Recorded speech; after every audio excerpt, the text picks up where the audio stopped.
उत्तर प्रदेश का ये बलरामपुर जिला और इस जिले की लगभग 30 लाख की आबादी, जिसमें से लगभग आधी आबादी गरीबी रेखा से नीचे या उसके आसपास अपना जीवन व्यतीत कर रही है। मैं ये सारी रामकथा आपको इसलिए बता रहा हूँ क्योंकि मेरे साथ एक ऐसे व्यक्ति हैं जो आजादी के 75वें साल के बाद भी, इस अमृत महोत्सव के दौरान भी, वो इस बात की बाट जो रहे हैं कि काश उन्हें कोई सरकारी आवास मिल जाता। बताते हैं ये कि इनके पास महज 1 या 1.5 बीघा खेत है और वो इस आवास के जरिए अपना गुजर बसर करते हैं। जितने पारिवारिक सदस्य हैं वो इसी आवास में रहते हैं, इसी फूस के मकान में रहते हैं। और आप हालात सोचिए, आप स्थिति सोचिए कि जब पानी बरसता होगा या कड़कड़ाती धूप होती होगी या जो है कड़कड़ाती सर्दी होती होगी, तो ये कैसे इसमें रह पाते होंगे, कैसे इन्हें जो है दिक्कतों का सामना नहीं करना पड़ता होगा। जबकि प्रधानमंत्री नरेंद्र मोदी खुद लाल किले के प्राचीर से चढ़ के ये कहते हैं कि मैं 2022 तक भारत के सभी गरीबों को पक्का मकान दिलवा दूंगा।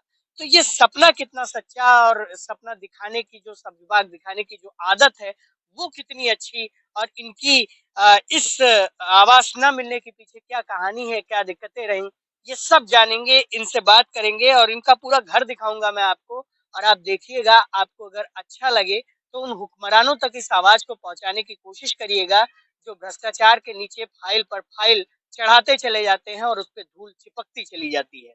क्या नाम है आपका? राम कुमार साहब। राम कुमार, ये बताइए कि कितनी उम्र होगी आपकी? अब साहब लगभग 40 साल की उम्र है साहब। कई साल से कमा रहे हैं आप? अब कमा का साहब 3-4 साल से ये सीना मरीज है साहब से, अब लखनऊ तो दवाई करा है। हमारे पास कुछ नहीं साहब, ये कमारत नहीं है और मौका पर जांच करते तो हमारा कुछ न जानना पड़ता न कुछ सुनवाई होता है साहब। खेत तो बहुत हो रहे हैं। नहीं खेत तो साहब मार 1.5 बीघा है खेत। हाँ 1.5 बीघा साहब, इसमें गुजारा कर रहे हैं। बलरामपुर में? हाँ बलरामपुर साहब कर रहा है। हाँ बलरामपुर बलरामपुर साहब। हाँ नहीं नहीं साहब, यही मेन है, मेन पे है साहब। हाँ गाँव देहात में साहब। तो कीमत कितना है? 1 आधा रुपया है ना हिसाब को हुई 1.5 लाख रुपया या 2 लाख रुपया। हाँ बस इतने साहब, मीडियम साइज है। अब घर खर्च लगभग यहाँ को हूँ लाख खंड रुपया, बस इतने झेलो साहब जमीन की। तो सरकार गरीब नहीं माना जाए साहब। तो सरकार गरीब नहीं गरीबी नहीं मानना साहब। क्या जब कोई सुनवाई नहीं, कोई जांच पड़ताल नहीं आ रहा तो हमारा क्या है साहब। बहुत रोज झंका बहुत समय भाग के हम यहाँ मालिक से प्रार्थना कर रहे हैं। हमारे पास कोई साहब सहारा नहीं है। प्रधानी कई आ चुका है, प्रधान लोग से हाथ पांव जोड़ कर, मगर हमारा कोई जांच पड़ताल कोई सुनवाई नहीं की साहब। आज तो लोग क्या बच्चे हैं हमारे पास साहब, 1 लड़की है, 3 लड़के हैं। 4 बच्चे कमा रहे हैं ना हिसाब सब नाबालिग हैं। ये समझ लो कि कच्चा पैर घूम रहे हैं साहब, ये गुजारा कर रहे हैं ठंडी में। तो कलेक्टर होगा? कुछ नहीं साहब, हम कलेक्टर की आप देख रहे हैं, कुछ सुनते हैं, कोई झूठ बोले साहब, सब कुछ देख रहे हैं। इसे कई लाख रुपए महीना?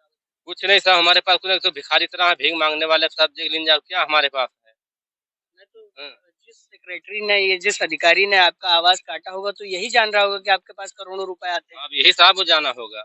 जब चिमचा लोग लाग गया कि नहीं इधर का उधर कर दें साहब, कुछ नहीं है। तो लोग क्या लग जाते हैं? लोग लग जाते हैं तब भी आवाज काट दिया जाता है। इधर आइए। अब अगर नहीं लगते तो सब ये आवाज हमारा थोड़ी खत्म हो जाता। अबले तो आवाज आ जाता, बोले हमारे जांच पड़ताल जो आते हैं तो क्यों कटवा देता अबले। अब सब हमारे पास आ जाता, आपको ऐसी बात रहा। अब घर हमारा सब देखिए, आइए लग्जरी आवास दिखाते हैं जो यहाँ के अधिकारियों को लगता है कि ये लग्जरी आवास में रह रहे हैं। चलिए दिखाइए क्या क्या मामला है आपके पास, देखा जाए। ये देख लीजिए आप, ये इनका लग्जरी बेड है और इसी में इनका परिवार रहता भी है, और इसी के बगल जो है ये खूंटा लगा हुआ है जहाँ पे इनकी शायद गाय और भैंसें बांधी जाती होंगी।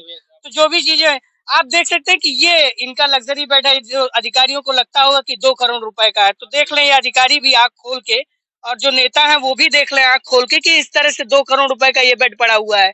और ये जो गेट लगा हुआ है ये कम से कम 1 अरब रुपए का होगा, तभी अधिकारियों को लग रहा है कि जो है इन्हें आवास नहीं मिलना चाहिए। और दिखाते हैं आपको कहानी इनका। ये इनके पास पूंजी के नाम पे ये जो है 2 चूल्हे हैं, एक चूल्हा उस साइड में है, आप देख लीजिए। ये जो है किसी मॉड्यूलर किचन से कम नहीं लग रहा होगा अधिकारियों को, तभी जो है ये इन्हें आवास नहीं दे रहे हैं। और अंदर आइए दिखाएं, कैमरा से भी योगी से कहूंगा कि वो अंदर आए और भी दिखाएं कि क्या हालत होती होगी। अब ये जो इनका बंगला है, ये आप देखिए, ये चारों तरफ से खुला हुआ है, बहुत एरी है। अधिकारियों को चाहिए कि वो आए और ये दिखाएं कि किस तरह से एक गरीब परिवार यहाँ पे रहता है।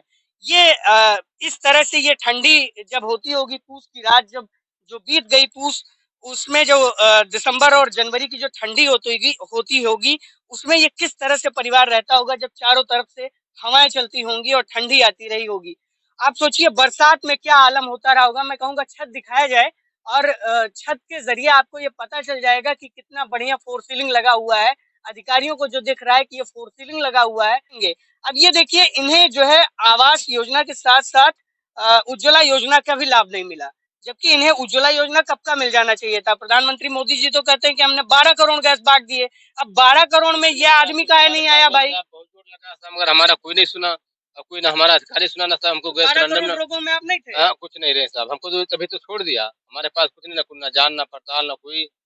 बहुत सुना सब। आपको आवास योजना के साथ साथ ये मिला, गैस सिलेंडर वगैरह कुछ नहीं मिला? कुछ नहीं साहब, कुछ नहीं मिला हमारे पास। ना आवाज मिला ना हमारे पास गैस सिलेंडर मिला। हमारा कुछ सुनवाई नहीं हुआ साहब।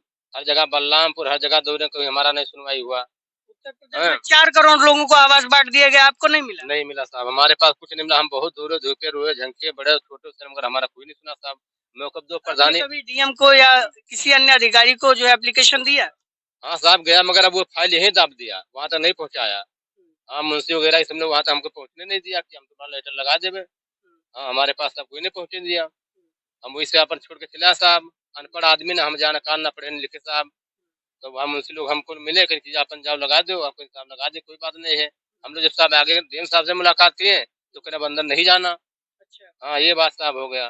तो आप समझिए दर्द, इनके पैसे से वेतन मिलता है क्योंकि इंडिया जो है जीएसटी लगाता है और वैट लगाता है। तो ये अगर 1 लीटर डीजल भी खरीदते होंगे तो ये 12 रुपए देते हैं या 15 रुपए देते हैं वैट के रूप में, और सेंट्रल को लगभग 34 रुपए ये देते हैं। मतलब जो 50 रुपए का डीजल है इन्हें 100 रुपए में अगर मिल रहा है तो उसमें से 50% टैक्स देते हैं।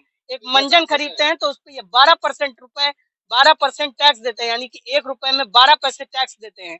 आप समझिए वेलफेयर स्टेट का जो कॉन्सेप्ट है वो इंडिया के कामचोरों ने जो है इसे पूरी तरह से तबाह कर रखा है। मैं बाहर चलूंगा और दिखाऊंगा आपको। और इसके साथ ही आप देखिए कि ये जो इनका खेत है उसके पीछे ये पूरा गड्ढा हो जाता है और ये इसी में बेचारे रहते हैं। एक नल लगवा रखा है, किसी तरह से सब्जी वब्जी की खेती कर रखी है और ये बच्चे जो है छोटे छोटे हैं ये इनके यहीं पे रहते हैं और किस तरह से इनकी रात कटती होगी। बच्चों से बात करने की कोशिश करेंगे। क्या नाम है बिटिया आपका? क्या? मुझे क्या साल की हैं आप? नहीं बना है। घर नहीं बना हुआ, दिक्कत होती है। हाँ। कैसे रहती हो ठंडी में? जैसे घर में रहा जाता है। पढ़ने जाती हो? सरकारी में जाए थे। हाँ हाँ, तो पढ़ने जाती हो। तो कभी दिक्कत नहीं हुई कि घर नहीं बना है तो रात में ठंडी लगती होगी, बरसात में पानी गिरता होगा? लागत है पानी गिरता है, वरना बिछाना वर्कर अल्लाह जाती है। अब वरिया वर्कर अल्लाह बैठा है, बोरी ओढ़ के बैठती है। पढ़ाई कैसे करती होंगी फिर आप? तब जावा जाता है पढ़ाई जब ना घर से।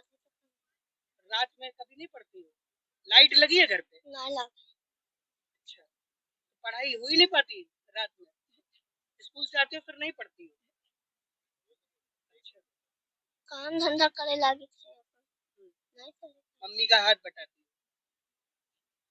तो ये इस तरह से पढ़ेगा इंडिया और बढ़ेगा इंडिया का भी कॉन्सेप्ट आपने देख लिया। बेटी बचाओ बेटी पढ़ाओ का भी कॉन्सेप्ट देख लिया और वो तमाम कॉन्सेप्ट जो आपको झुंझुने के रूप में लगातार बजाने के लिए दिया जाता रहा है वो आप कॉन्सेप्ट देखते जाइए। ये जो जनता है मेरे पीछे जो राजकुमार छूट गए, वो इसी तरह से जो लाखों की जनता है वो लगातार इसी तरह से परेशान होती रहती है, लेकिन ये सरकार उनका सुध नहीं लेती और उसे ये इतना भी मूलभूत सुविधाएं देना मुनासिब नहीं समझती जिसके जरिए इस संविधान जो इस देश में लागू किया गया, जिससे इसे गणतंत्र बनाया गया, उसकी बात पूरी हो जाए। संविधान के प्रस्तावना में लिखा हुआ है कि हर व्यक्ति को गरिमामय जीवन जीने का अधिकार है और ये अधिकार उसे उससे कोई नहीं छीन सकता।